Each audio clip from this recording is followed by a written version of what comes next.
If you held PSU Bank stocks this week, it was probably painful.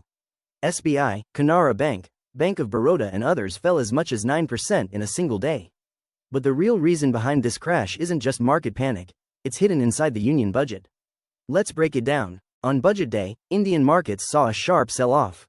Public sector bank stocks led the declines, with the Nifty PSU Bank index down more than 5%, and several stocks losing nearly 9% in one session. Investors were clearly spooked. So what triggered this? One of the biggest shocks was the government's record borrowing plan for the next financial year. The center announced it will borrow an unprecedented 17.2 lakh rupees crore from the market in FY 2026-27. This level of borrowing pushes government bond yields higher, because more bonds are being issued into the market. And when bond yields rise, the market value of existing bonds falls. PSU banks hold a large amount of government securities in their treasury portfolios. So rising yields lead to mark-to-market losses on these holdings, which directly hurt banks' profit expectations. That's one of the main reasons investors started selling PSU bank stocks aggressively. And here's the key point. PSU banks are closely linked to government finances. So when borrowing spikes and bond yields jump, markets start worrying about future profitability, capital strength, and dividend potential.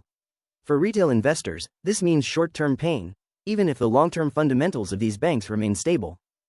There was another factor as well. The budget also announced a significant hike in securities transaction tax on derivatives, which added to overall market volatility.